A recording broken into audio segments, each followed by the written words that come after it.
जो आज का चैप्टर है क्या है, देख ध्यान से सुनना सब बच्चे, ठीक है। इंग्लिश में भी दूंगा, हिंदी में भी दूंगा आपके पास। Linear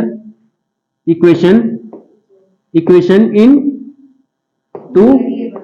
to variables. सब बच्चे ध्यान से सुनना बेटा, ठीक है। ध्यान से सुनना, मैं कॉन्सेप्ट बता रहा हूं। क्या बता रहा हूं?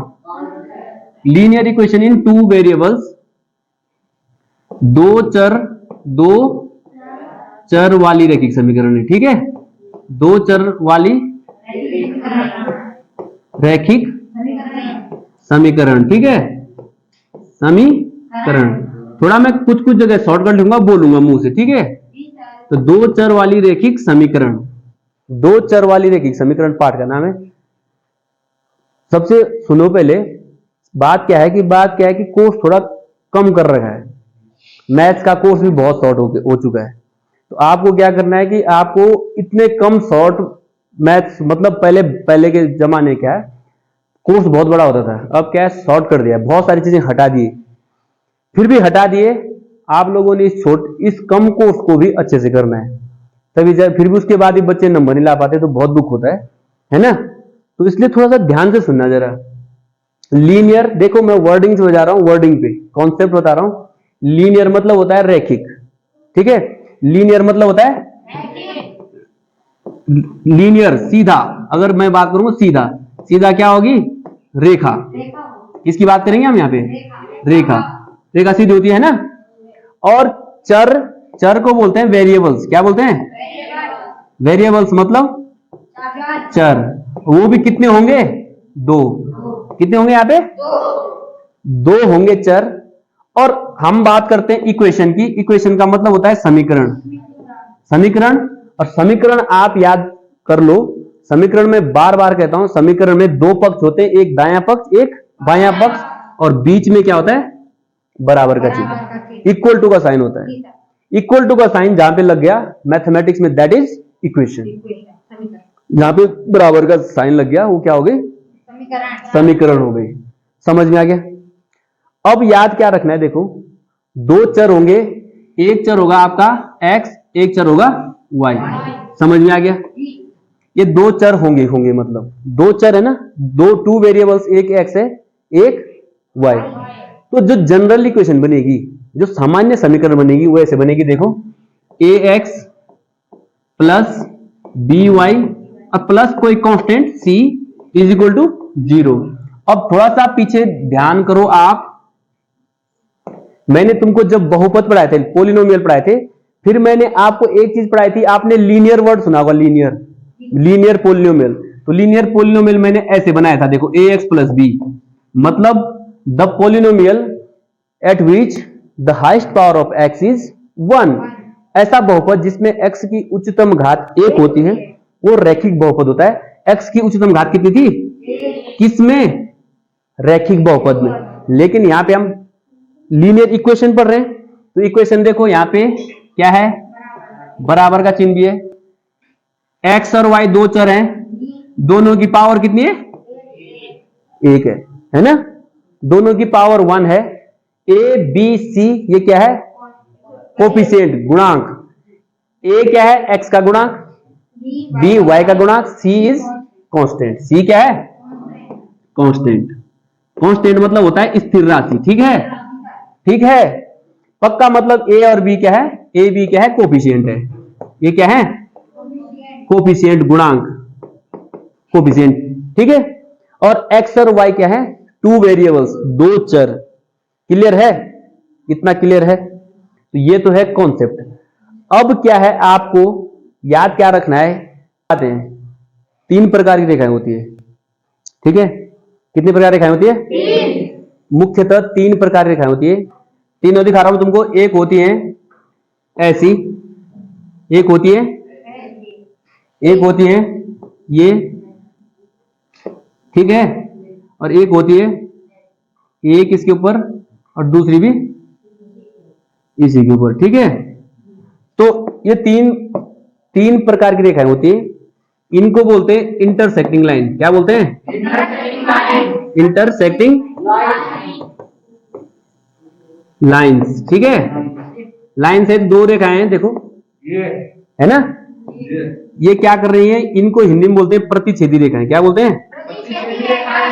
प्रतिच्छेदी। क्योंकि ये एक दूसरे को क्या कर रहे हैं, एक बिंदु पे कट कर रही है, इस टाइप से, है ना। प्रतिच्छेदी रेखाएं, इनको बोलते हैं पैरेलल लाइंस। क्या बोलते हैं? इंग्लिश और हिंदी दोनों में बता रहा हूं, क्योंकि तुम्हारा पैरेलल लाइंस, ठीक है। इनको बोलते हैं हिंदी में समांतर रेखाएं। समांतर। और एक होती हैं जिनको बोलते हैं, देखो एक रेखा ये है, इसी के ठीक ऊपर जो है दूसरी रेखा है, जिसको बोलते हैं कोइंसिडेंट लाइन। लाइंस, ठीक है। इसको बोलते हैं संपाती रेखा। हिंदी में क्या बोलेंगे? संपाती। ठीक है। मतलब मैं चैप्टर पे बेस पे 3 टाइप की रेखाएं आपको मिलेगी। या तो आपको मिलेगी इंटरसेक्टिंग लाइंस, प्रतिच्छेदी रेखाएं, या मिलेगी पैरेलल लाइंस, समांतर रेखाएं, या मिलेगी कोइंसिडेंट संपाती रेखाएं। संपाती एक के ऊपर एक, पैरेलल में जैसे रेल की पटरी, और कोइंसिडेंट जो एक पॉइंट पे प्रतिच्छेद कर रही है। नाम में ही अर्थ है ना। तो देखो हमने सीखना क्या है, करना क्या है। देखो बेटा, सब बच्चे ध्यान से सुनना। देखो मैं 2 समीकरण लेता हूं लाइन की। 2 लाइन है ना, दो लाइन है। एक लाइन है, देखो इसका जो है गुणा कुछ है a1x plus b1y plus c1 बराबर 0। ये है एक लाइन की रेखा। x और y दोनों होंगे ना, x y दोनों होंगे। यहां पे बस इनके गुणांक बदल जाएंगे, a2x b2y प्लस c2 बराबर 0। ये है दूसरी समीकरण। 2 लाइनों की सामान्य समीकरण ले ले। a1 a2 ये क्या है, गुणांक है, और c1 c2 कांस्टेंट, स्थिर राशि है, ठीक है। अब आपको इनमें शर्त क्या है, देखो सब बच्चे ध्यान से सुनना। सब 2 लाइनें है ना। अगर आपको दिखाई दे कि a1 मतलब x के गुणांकों का अनुपात a1 बटे a2 है ना, पीछे देखो ये वाले, ये ना अनुपात, और y के गुणांकों का अनुपात ये b1 बटे b2, ये ठीक है। अगर ये दिखाई दे रहा है आपको b1 बटे b2, अगर ये दोनों बराबर नहीं है, तो इस टाइप की जो रेखाएं क्या दिखाएंगे आपको, इंटरसेक्टिंग लाइन, प्रतिच्छेदी रेखाएं। इंटरसेक्टिंग मतलब इंटरसेक्टिंग लाइन के लिए ये कंडीशन है, ठीक है। इंटरसेक्टिंग लाइंस मतलब प्रतिच्छेदी रेखाएं। समझ में आ गया सबके? अगर आप अंकगणितीय रूप से देखोगे, एल्जेब्रिकली देखोगे, a1 बटे a2 does not equal to b1 बटे b2, then the lines are intersecting lines, ठीक है। ये एक बिंदु पे प्रतिच्छेद कर रही होंगी, और ये ऐसी लाइनें जो होती है, ये लाइनें संगत होती हैं। संगत को इंग्लिश में बोलते हैं कंसिस्टेंट। कंसिस्टेंट, ठीक है। संगत होगी, और इनका एक हल होगा। मतलब ये जो है यूनिक सॉल्यूशन देंगे। क्या देंगे? यूनिक सॉल्यूशन, ठीक है। एक हल होगा इनका। क्या होगा? एक हल होगा। मतलब एक बिंदु पे कट कर रही है ना, तो इंटरसेक्टिंग लाइन क्या देंगी, याद क्या रखना आपने, यूनिक सॉल्यूशन, एक हल देंगी, और कंसिस्टेंट, संगत होंगी। क्लियर है? और कंडीशन ये है, ठीक। प्रतिच्छेदी रेखा मैंने आपको पीछे बता दिया। इसके आगे देखो, अगर आपको लाइन में x का गुणांकों का अनुपात a1 बटे a2 और b1 बटे b2 ये दोनों अगर आपको बराबर दिखते हैं, लेकिन c1 बटे c2 जो कांस्टेंट है वो इसके बराबर नहीं है, तो ये कंडीशन किसकी होगी? समांतर रेखा, पैरेलल लाइंस। किसी कंडीशन है पैरेलल लाइंस, इनको बोलते हैं समांतर रेखा। समांतर रेखाओं की कंडीशन है, ठीक है। समांतर रेखाएं, और इनका ये कैसे सॉल्यूशन देंगे? ये कैसे सॉल्यूशन देंगे? ये कैसे देंगे? ये सॉल्यूशन कोई हल नहीं देंगे, नो सॉल्यूशन। कैसा सॉल्यूशन देंगे? कोई हल नहीं, नो सॉल्यूशन, नो सॉल्यूशन, कोई हल नहीं, कोई, और जिसका कोई हल नहीं होता है ये होते हैं इनकंसिस्टेंट, असंगत, असंगत होंगे। कैसे होंगे ये? इनकंसिस्टेंट, ठीक है, कंसिस्टेंट, कंसिस्टेंट एंड इनकंसिस्टेंट, ठीक है।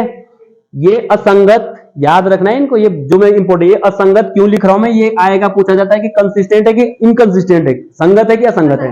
तो जो समांतर रेखाएं वो उनका कोई हल नहीं होता, ये असंगत होती हैं, इनकी कंडीशन ये है। क्लियर है? क्लियर है। और तीसरा है, अगर आपको गुणांकों का a1 बटे अनुपात a2 x के गुणांक बराबर b1 बटे b2 y के गुणांक बराबर, तीनों बराबर हैं, तीनों बराबर हैं, तो इस टाइप की रेखाएं देंगे आपको, संपाती रेखाएं, संपाती रेखाएं, जिनको हम कोइंसिडेंट लाइंस बोलते हैं, कोइंसिडेंट लाइन बोलते हैं।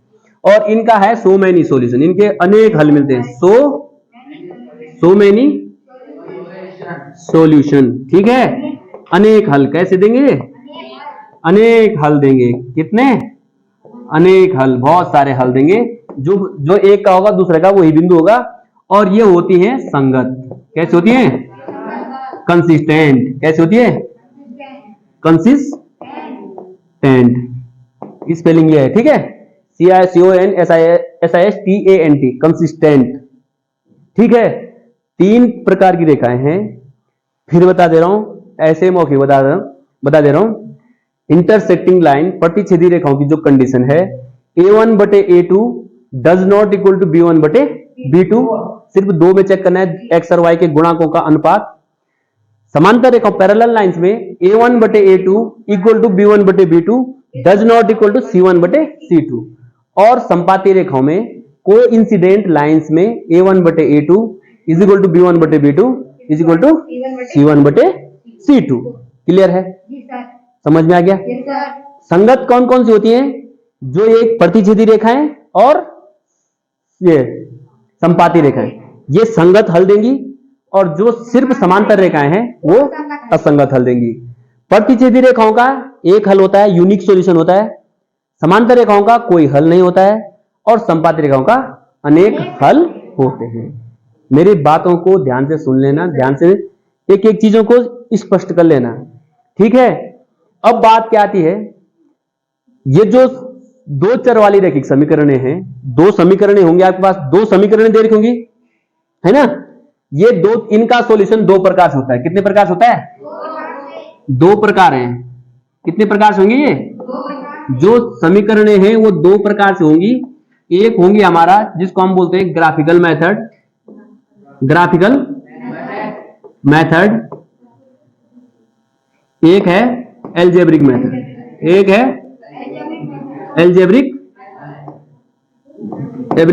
मेथड। देखो ध्यान से सुनना, ध्यान से सुनना सब बच्चे।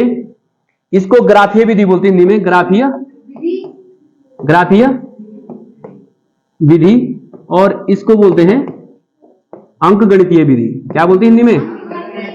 अंकगणितीय। दो विधियां हैं, ठीक है बेटा, सभी बच्चे अच्छे से सुन लेना। दो विधियां हैं इनको सॉल्व करने की, एक ग्राफीय विधि, एक अंकगणितीय विधि। मैं ग्राफीय विधि सिखाऊंगा आपको, एक क्वेश्चन पक्का आता है, 4 नंबर में क्वेश्चन आता है, और ग्राफ बनाने के लिए आता है। तो ग्राफीय विधि में हम उसको पढ़ेंगे, मैं आपको दिखाऊंगा, इसको मैं आपको ऑन स्क्रीन भी दिखाऊंगा और ऑफ स्क्रीन भी दिखाऊंगा, ग्राफ पेपर में भी दिखाऊंगा करके कैसे सॉल्व करते हैं। और अंकगणितीय विधि में आपको पता है, यहां पे अंकगणितीय विधि 3 प्रकार से है। कितने प्रकार से है?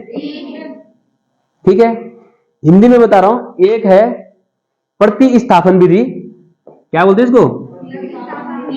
एक प्रतिस्थापन विधि, हिंदी में बता रहा हूं, ठीक है। दूसरी है विलोपन विधि, विलोपन विधि, और तीसरी है वज्र गुणन विधि, वज्र गुणन विधि।